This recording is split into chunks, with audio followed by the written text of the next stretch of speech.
Hey guys, we're here with another Foundations video where we are going to talk about using delay as an effect on electric guitar. Delay is one of the most influential effects that has shaped the sound of modern worship guitar, and with it we can fill a lot of space that we wouldn't normally be able to fill without it. And we're going to talk about what delay is and how we can use different types of delays to craft some helpful sounds for worship. Delay and reverb are both effects that are going to help us fill space by repeating our signal in some pattern that we determine with our pedals, where reverb is going to typically use those repeats to simulate our guitar reflecting in a room and push the signal backwards in a mix.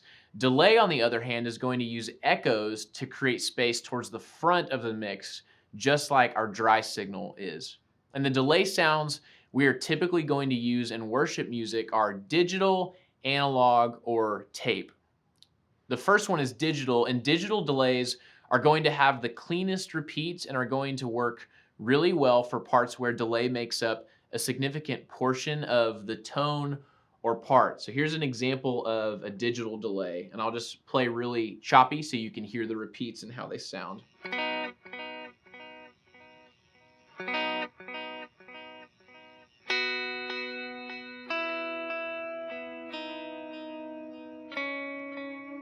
So as you can tell from that one, digital is very clean. It mimics the sound of your original signal really, really well.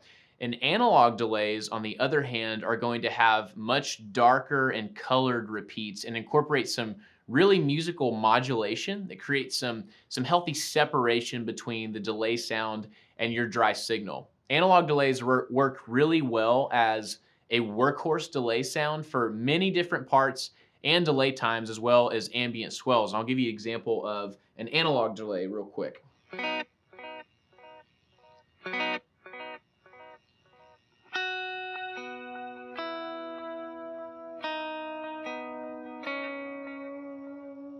as you can tell, there's a lot more of a lo-fi sound. It's darker. It's not as clear as the digital delay, and so it blends really well with your dry signal.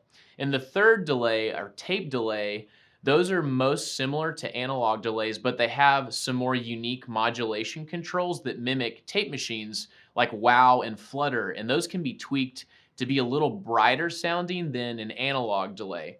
And this is a great sound to use if you want to split the difference between a really bright digital sound and a really warm, dark analog sound. So I'll play a little bit of the tape echo for you.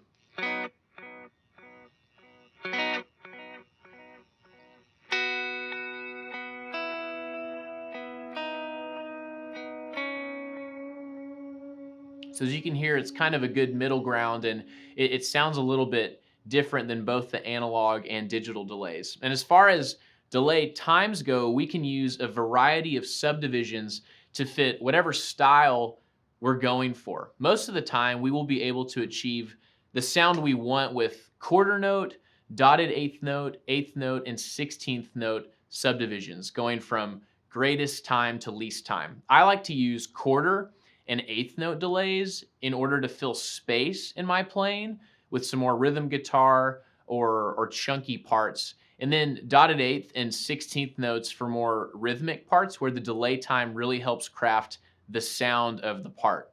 So I'm going to play a tape delay at each of those subdivisions at around 75 BPM. So our tempo is going to be about here. Okay, so here's the quarter note.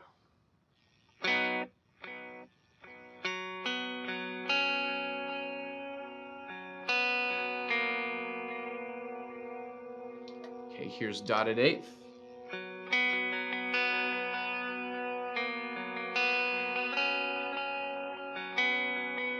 So you start to hear those kind of fitting in between the notes that I'm actually playing on the guitar for more rhythmic sound. Here's the eighth note.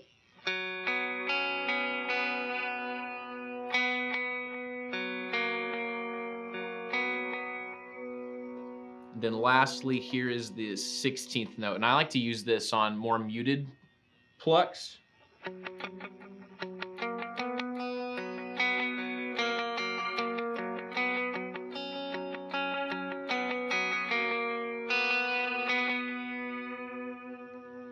So we've talked about some particular delay sounds and subdivisions, and now I'd like to do a quick walkthrough of setting up an all-around delay sound that would be useful in a lot of different situations. Now, I don't want to communicate that you should only have one delay setting that we're going to make right now for everything, because I just talked about the merits of all these different delay times and sounds, but I do think it's helpful to have something that's flexible enough to use on a lot of different songs so you can spend more time playing in your preparation and not saving presets for each song that you're going to lead on Sunday.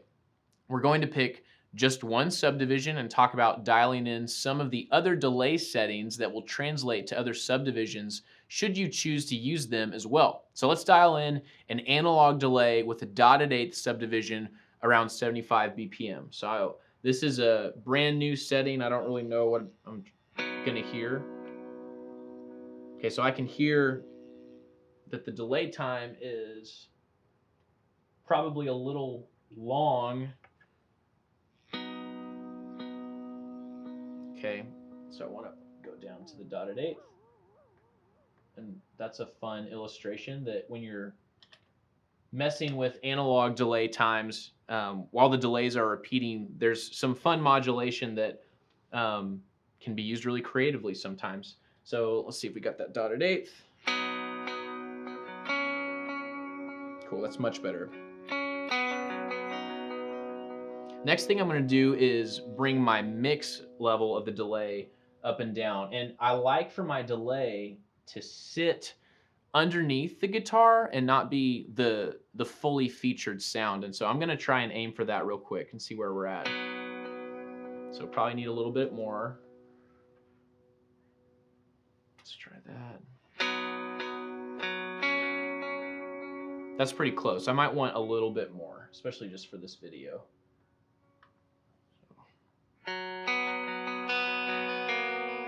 Yeah, that sounds nice. So the last thing I'm going to do for every delay sound is I'm going to mess with the feedback or the number of repeats that are happening in the delay. And the sweet spot that I like to find is try to balance the delay almost fading out a little bit before the next part is played, but also providing some cushion so there's no dead space before the next note is played. So I'm going to try and find that sweet spot. I find that typically 3 to 5 repeats are typically enough to make that happen without being too long or too short. So let's see where we're at. 1, 2, 3, 4, 5. So about 5, almost 6. That should be pretty good. Here is an extreme setting, probably somewhere around 12 to 15. So that would definitely be too long, but we definitely want to create enough space so we don't want to do 1 or 2 repeats like that. So I'm going to try to find that middle ground that we started with.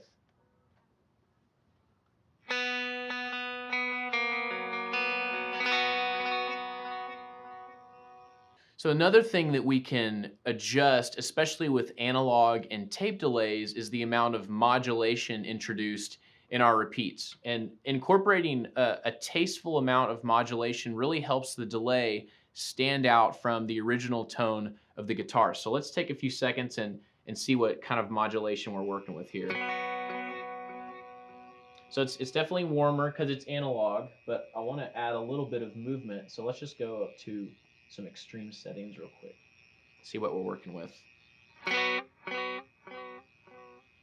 So that's actually not too bad. In the context of playing a part,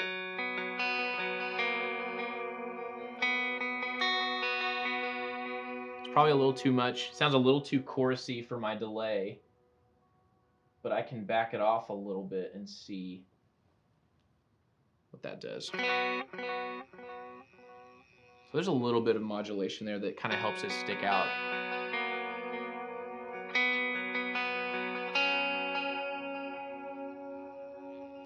So that's pretty nice. One of the other major functions of delay in modern worship is to serve as the foundational effect for ambient swells. Another one of our foundations videos talks about padding on electric guitar and goes into more depth about this concept, but in this video, I'd like to talk about how to set up your delay to accomplish this. The biggest difference between our normal delay sound that we just set up and our swell sound is going to be a pretty drastic increase in our mix level, so the amount of delay in our signal, and our feedback, which is going to be the number of repeats that are in our signal. If we take the sound we just created and simply turn up those knobs, we can get pretty close to a great swell setting. So here's what a swell sounds like with just the delay sound we just made.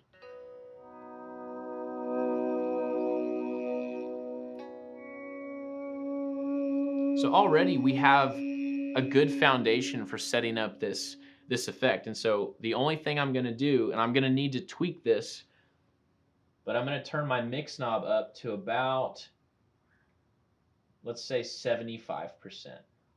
And then I'm going to turn my feedback up to about double what it is. Let's see if we can get what we want there.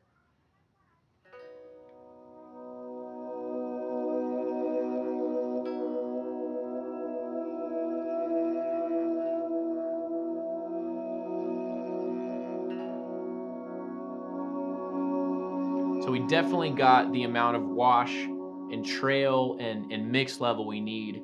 What I started to hear there is some of my notes, especially the fours I was playing in the key of B, were kind of trailing into some other notes that I was playing. So I may want to pull the feedback down just a little bit to give me a little more breathing room. And there's different seasons for what I like in an ambient swell setting, but sometimes I like a lot of trail and I'm playing more perfect fifths that kind of fit with everything. And then other times I'm just turning up the feedback and mix a little bit more so it sounds closer to my original guitar sound with my normal delay, so it's not as drastic of a change. It just depends on the song, honestly, and how I'm feeling in the moment. But here's that sound with a little less feedback.